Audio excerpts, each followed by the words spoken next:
Good afternoon. Congratulations, ladies and gentlemen. All too soon, we are coming to the end of our series of lectures, which we started some 13 weeks ago. Today, we are completing our lecture series with citation and referencing, a very important topic. As I said early on, it is important that you always acknowledge or cite or refer to those materials which you may have used, the ideas that you may have borrowed from people. They need referencing. These people need to be acknowledged, hence the importance for citation and referencing. This is one important part or a very important topic in research methodology. And it is important that you pay attention to learn how to cite and cite correctly. Otherwise, you have problems with your research work. So let us look at what citation and referencing is. So as I said, in this session, we are going to talk about citation and referencing, and then note how important it is to acknowledge those who have borrowed ideas from. So then, here are your objectives. All right, we are going to concern ourselves with three things here. We are going to have an overview of citation and referencing. Secondly, we are going to look at how to cite using the APA style. APA stands for the American Psychological Association style. And then we are going to learn how to do in-text citation.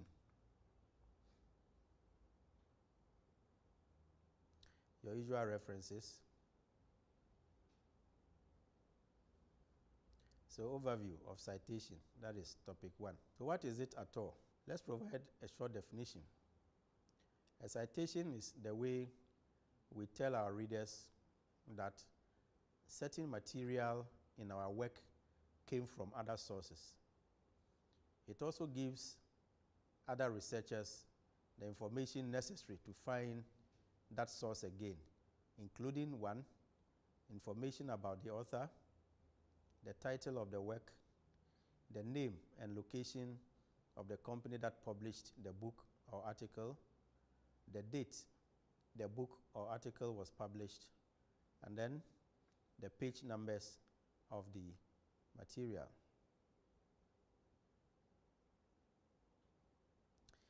Let me take this opportunity to distinguish between bibliography and reference before we proceed. I think I made this distinction early on, but let me emphasize it again. A bibliography is the listing of the works that are relevant, to the topic of research interest, arranged in alphabetical order of the last names of the authors. So here we are talking about all the relevant materials that you have been able to source and then listed. That represents the bibliography. How does it differ from a reference? A reference is a list of a subset of the bibliography. It's a subset of the bibliography. That is, references are included in the bibliography, but not all the references are in the bibliography. So it includes the details of the citation used in the literature survey and elsewhere in the report. And it is also, or they are also arranged in alphabetical order of the last name of the authors. We shall see a number of examples as we proceed. Why should you cite sources at all? Have you asked yourself this question? Why should you cite sources? The following are notable for citing sources. Now, citing sources shows the amount of research you have done. In fact, if you cite 10 sources and somebody does the same work and cites 50 sources, it means the person has really done some work, more work than you have done. Then citing sources strengthens your work by lending outside support to your ideas. When you cite sources, you learn from what other people have done. And so there is a way in which we can think that your work can be reached and can also be used by others. We cite sources also to credit the authors. We've been saying if the idea is not yours, give credit to the one from whom you borrowed that idea. And then it enables the reader to find the works, cited. Now, when you have cited about 50 or 60 sources, you have given opportunity to the one who is reading your work to also go and make references to those sources, especially if he wants to check something for him or herself.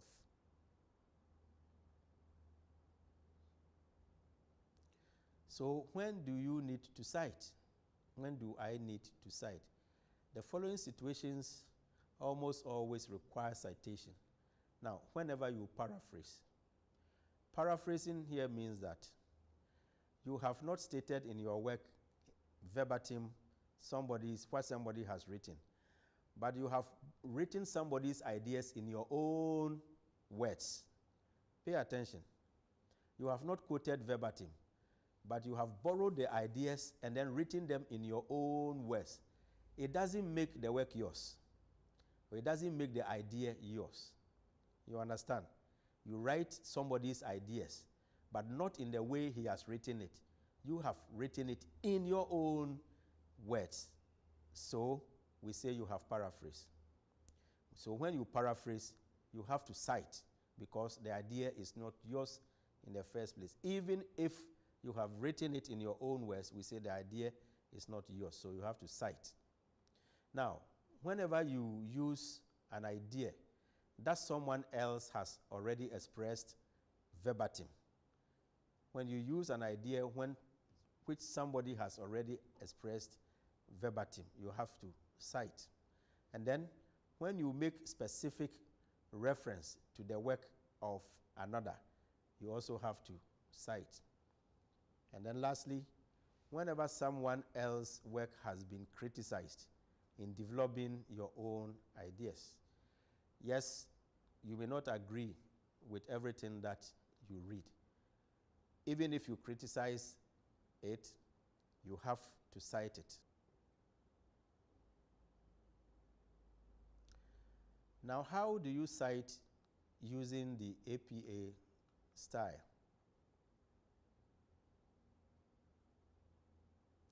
So here, examples will suffice to illustrate, how we cite. How do we cite a book written by one author? A book written by one author. The first item, Boating E. Here we are saying that Boating has written a book, Introduction to Management. So we are going to cite it.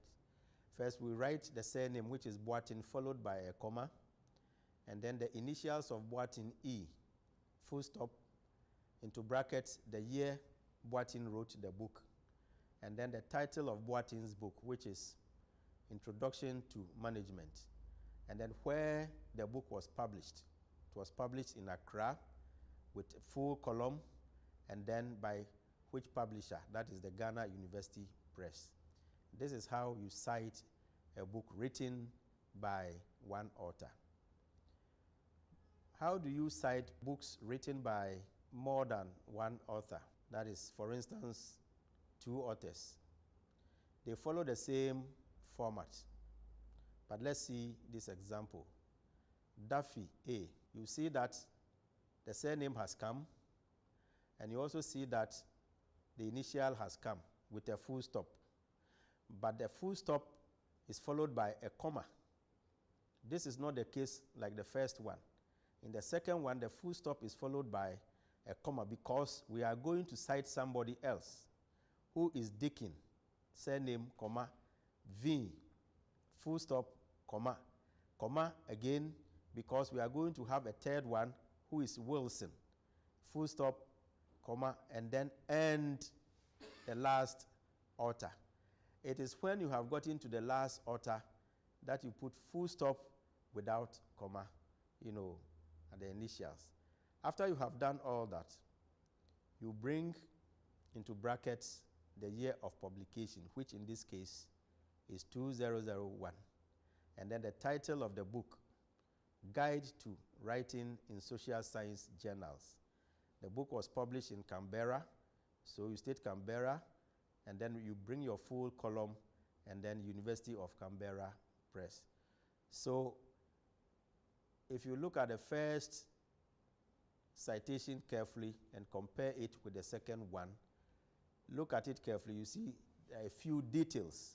The details lie in where you finish citing one author and going on to cite the second author. The full stop comes after the initials and then followed by a comma. Let's go ahead.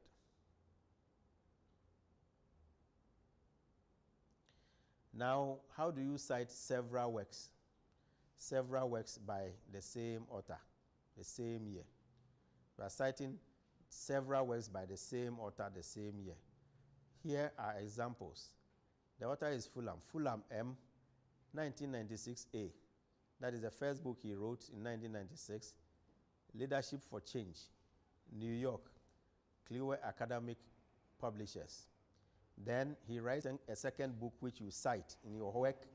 So it becomes Fulham M, 1996 B, The New Meaning of Educational Change, London, Cassell.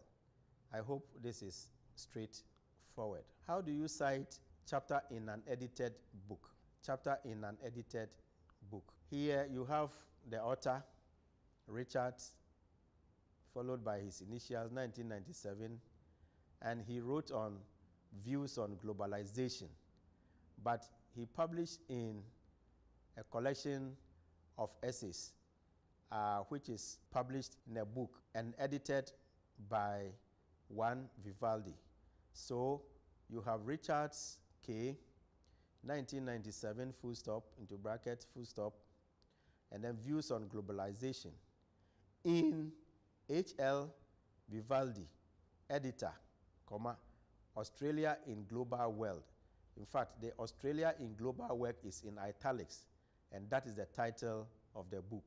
And then you bring the pages into brackets, pages 29 to 43. And then North Ryde, New South Wales, Century, full stop. Now, how do you cite an edited book? An edited book, a book which has been edited. A book may have been edited by more than one editor. So this is how we go about it. Alemna A, Robinson E.A., and Alexander S.K., editors, into brackets 1999. What was the book they edited? Information Systems in 21st Century Libraries, Accra. The book was published in Accra by Wilson, Sub-Saharan Publishers.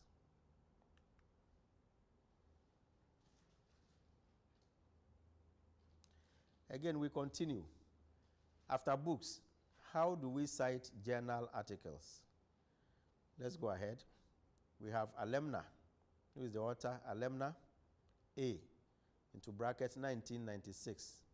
The topic he wrote on is CD-ROM in Ghanaian libraries, a survey. He published this work in Information Development. So the Information Development, which is the journal, is written in italics. And then the volume is volume 12 into brackets number 2. And then the pages 101 to 105. So the second one is the same example. How do you cite conference proceedings? This is how it goes. Alemna AA, 2012. He presented a paper on public libraries in Ghana. And then in Dadzi P. Dadzi is the editor of that conference proceedings. So you bring the name of Dadzi with his initials into brackets, editor, because he edited the proceedings. And then you state the proceedings. Proceedings of the annual conference on the role of libraries in education. Pages 97 to 108, Accra, Ghana Library Association.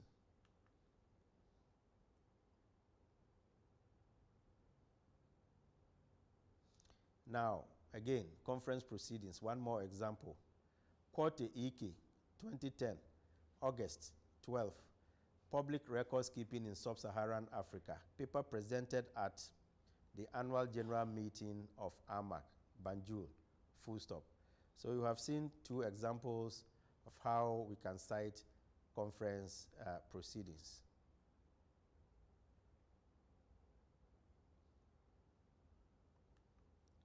It is important that you take notes of these details because wrong citation can lead completely to your work being rejected. So if a work is also unpublished, how do you cite it? For instance, Boatin has an unpublished work. How do you cite it? This is the way it goes. Boatin R. 2005, Information Systems in 21st Century, unpublished manuscript, University of Ghana. Just state that the manuscript is unpublished. And then you state where you located the unpublished manuscript, which in this case is the University of Ghana. And then newspaper article. How do you cite it? This is how it goes. Freedom of speech in Ghana. Maybe you have an article, you have cited an article in the Daily Graphic. So you state simply the title of the article, which is Freedom of Speech in Ghana. Then into brackets, the year it was published, and then the month, and then the date. That is 2011, January 12. 2011, January 12. The Daily Graphic, page 25. Then, how do we also reference electronic sources? If you are citing something from one AMA, you just state AMA A 2001, Libraries in Rural Communities, into brackets, online, available at http://www.bnet.act.com or .act.com.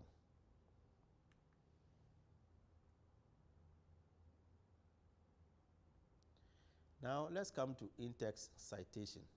All that we have discussed are the way we cite papers, journals, articles we have made reference to at the end of the whole work. But it is important that you indicate the citation in text even before you come to cite it at the end of the report. So in-text referencing. Here we say we cite all references in the body of the report using the utter year method of citation. With the in-cite referencing, we use only the author and then the year. And we don't use the full author's name. We only use the surname and the year. So let us look at a few examples. Boatin, 2004, concluded that you are writing a statement and you started this way. Boatin, 2004, concluded that. Then you continue with the statement. But once you mention Boatin's name, you mention the name, it must be followed by the year of publication. And then the second style, Noagbe and Fumado, 1999, have noted that salaries paid to teachers, then you continue. You see the difference. The second one is Noagbe and Fumado, into brackets, 1991, have noted that. You understand? So in this case, the year of the publication all come after you have cited the author. Okay, so the first one is not different from the second one. But let's see the difference between the first and second and the third one. The third one states, libraries in Ghana have a lot of work to do to influence accelerated development. Here you see that he has completed a sentence. Once he has completed a sentence, he brings into brackets the name of the author and then the year. So the difference here is that in the third example, the name of the author followed by a comma, and then the year of publication all come into one bracket. But with the first and second one, the moment you mention Boating and you have not even, stated what Boating has said, you immediately bring the year of publication in front of Boating's name in parentheses, and then you continue with the statement. So that is, take note of the first and the third citation. In the third citation, you complete the sentence. Librarians in Ghana have a lot of work to do to influence accelerated development. Then you bring into brackets Duffy 2001. The first one, Boating, you haven't made any statement, 2004, concluded that, so note the difference.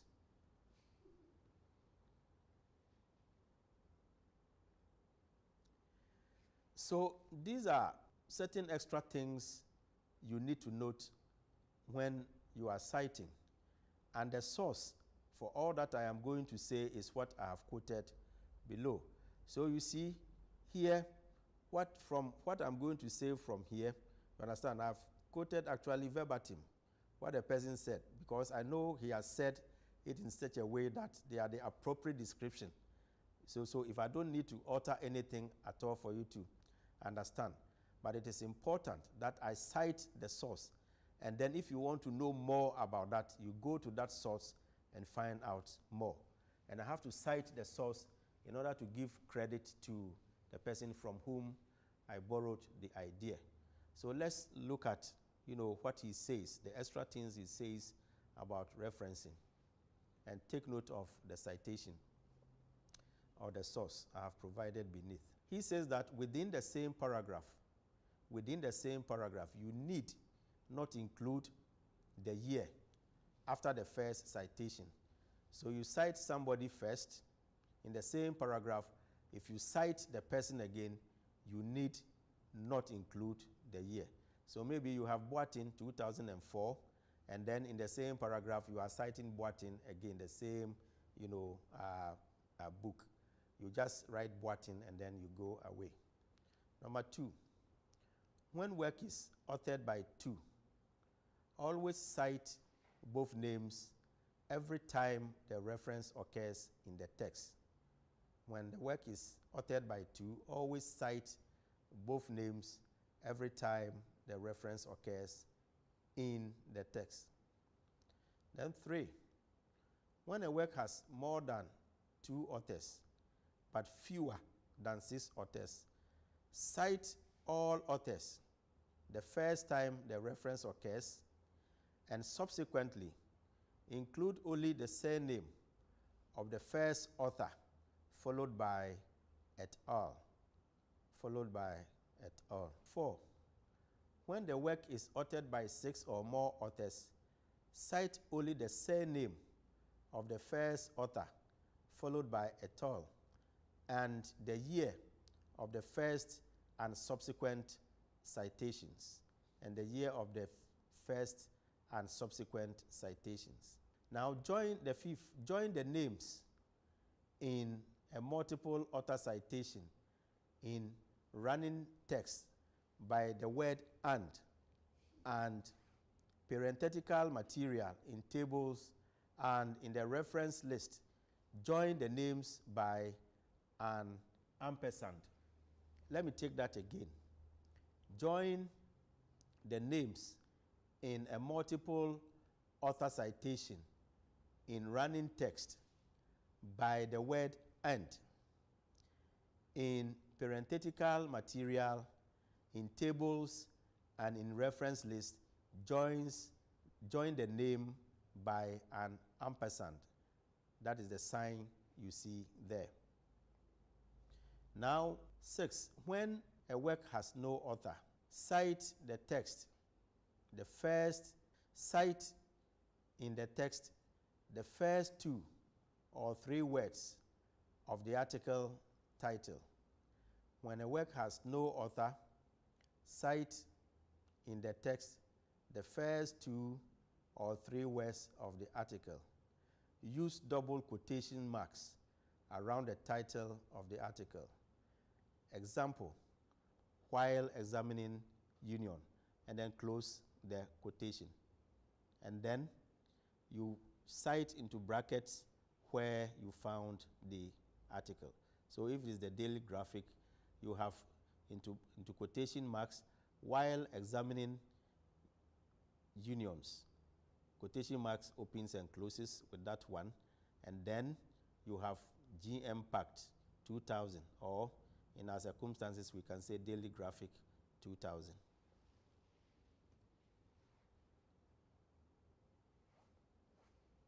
Now, 7, when a work's author is designated as anonymous, cite in the text the word anonymous, followed by a comma and the date. So this is an example, anonymous, comma, 1979. In that reference list, anonymous work is alphabetized, and the word is anonymous. So anonymous stands for the author because there was no author. So you italiced, anonymous. Number 8, when more than one author has to be cited in the text, these should be made in alphabetical order of the first author's name, and the citation should be separated by semicolon. In the job design literature, that is, we are giving an example, ALDAC and brief. So you see that we have taken note of the alphabetical listing by citing ALDAC first because it starts with A, and then brief before B, followed by comma 1996, and then Adelpha 1999, and then Britty 2000, and then you go along. Now, personal communication through letters, memos, telephones, conversations should be cited in the text only and not included in the reference list, since these are not retrievable data. So if you cite letters and memos and telephone conversations, we are saying that you can cite them in text, but not at the end of the work because we cannot retrieve the data. If somebody wants to see it, he cannot find the data. If you have a conversation with someone, there's no way a third person can retrieve it, unless it is deliberately stored for people to retrieve. Now, in the text, you then provide initials as well as the surname of the communicator together with the date. Example, A. Hammond, A. Hamid, personal communications, May 14, 2005. Fields, then you continue with your statement.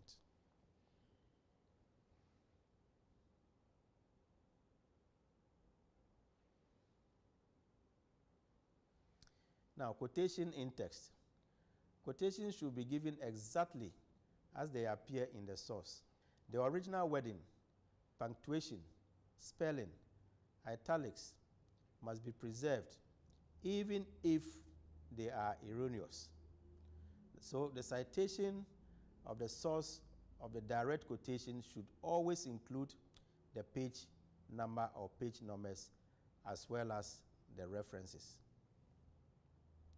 You use double quotation marks for quotations in text and use single quotation marks to identify the material that was enclosed in the double quotation mark in the original source. Ladies and gentlemen, we have come to the end of 13 weeks of lectures. We have come that far. We started this series of lectures by looking at the topics that I'm going to mention: overview of research, research and science, basic elements of research, the nature of measurements. We then took our discussions to literature search, and then we came to literature review, followed by research design and sampling. We also tackled data collection, research proposal, and citation and referencing. I hope you have enjoyed these lectures. As I always say, you know, it is only in the dictionary where success comes after work. So I always encourage you to take your studies seriously and come out successfully in your course. This course actually aims to prepare you to be able to do research as an individual. But more importantly too, the main objective here, apart from preparing you to do a piece of research, is also to help you prepare towards your end of semester examinations. Examinations are important, but they are not the only reason why you are here. What you take along with you after you have written and passed your examination is what makes you an educated person. This I am borrowing from our famous Einstein. Thank you very much.